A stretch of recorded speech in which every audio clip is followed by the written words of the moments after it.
What's going on, guys? So like we said before, we're here with Daniel. He's going to go talk us through how the life of kind of like a bodybuilder is. You know, you guys get the chat and stuff from me on the channel as far as fitness, sleep, and recovery, but we want to get what he does as far as a bodybuilder who had his pro card, still has his pro card? No, trying to get Trying to get the pro card, right? So it's all these different aspects, maybe just kind of get a different point of view from him. So, Daniel, I guess one of the things that like people kind of keep asking me as far as you want to get into bodybuilding is meals.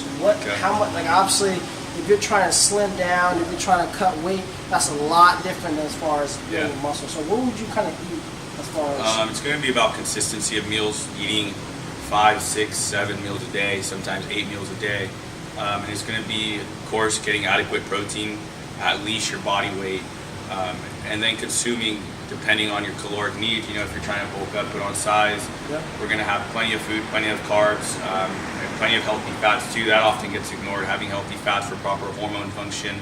Now, getting closer to a show, we're going to steadily reduce calories, whether that's through training or whether that's through burning it just through a deficit. But you slowly want to do that, not trying to reduce calories immediately. That's the mistake a lot of people make.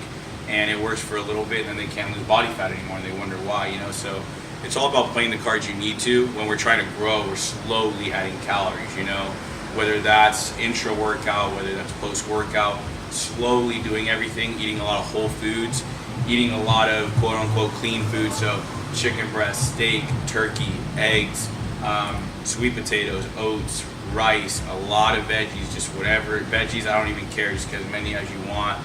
Healthy fats again, you know, avocados, nuts, eggs. So getting a lot of real food and then supplementing that with protein powders, creatines, carbohydrates, all that. But remember, the supplements are just that. They're a supplement to the diet. They're not actual the food. Yeah? Exactly. You shouldn't use supplements as your actual baseline as far as food. Nothing replaces food. Nothing replaces One thing I want to talk about is, and that gets kind of overlooked or shocked to me, is fats. A lot of people, when they see things, they want to stay away from fats. So if you want to talk about, I know you said the good fats, you know, the unsaturated fats. Maybe go in as far as what type of fats, healthy fats you should eat. Also, when do you want to eat that as far as, I know you talked about eating more fats to lower your calories as far as when you're cutting for the show. Yeah. So with fats, we try and put that.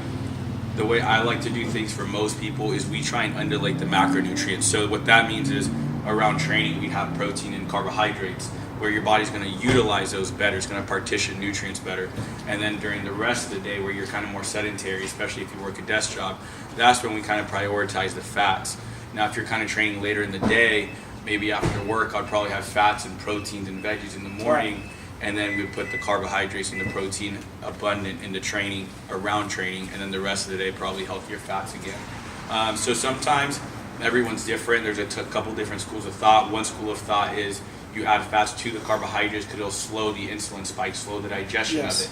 And it makes perfect sense. Now the other school of thought, which also makes sense, is that the insulin spike from the carbohydrates will shuttle the fat to the tissue more.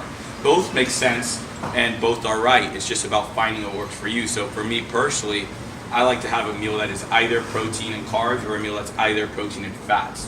So with that, it would typically be veggies. So like some kind of salad mix I like a lot, just whatever veggies I want.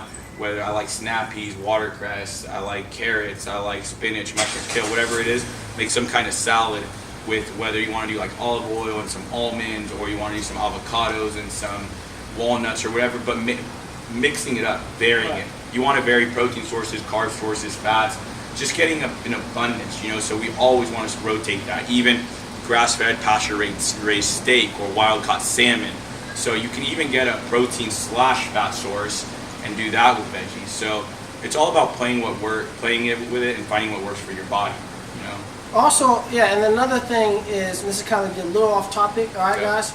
You guys hear this a lot on the channel, and you heard what you need to actually get as far as, look at this guy, look at me. I mean, this guy is freaking huge, right? So this is what you need to do, especially for a show. You got to eat. Yes, eat. All right, and now one thing is the macros, right? It's very important to count macros, right? But you don't want to be too stressed over counting the actual macros over just the portions, okay?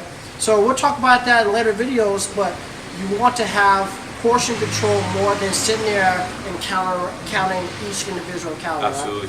Right? Another thing as far as bodybuilding is poses. You keep hearing you gotta pose a lot, you gotta pose often. It's just as important as training. Absolutely. You want to talk us through as far as the winning pose and all that stuff? It's always a good idea to pose a little bit year round. Look how see how your body's looking.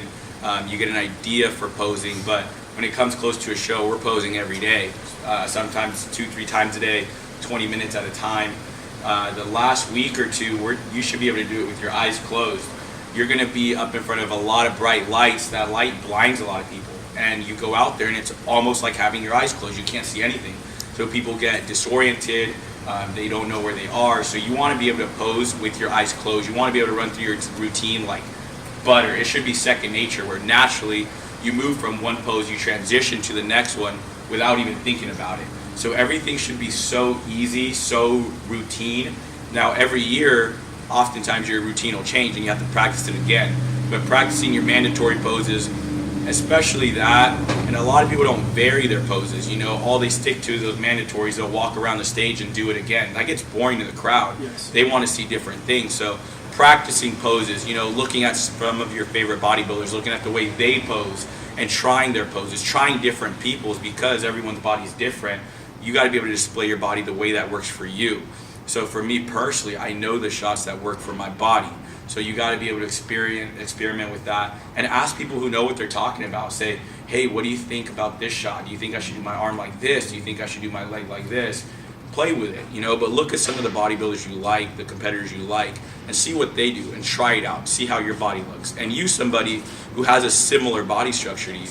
If you're 5'6" and 190 pounds, don't look at a guy who's 6'2" and 300. You know, it's just your bodies are very different. Look at someone with a similar structure, similar build that you admire.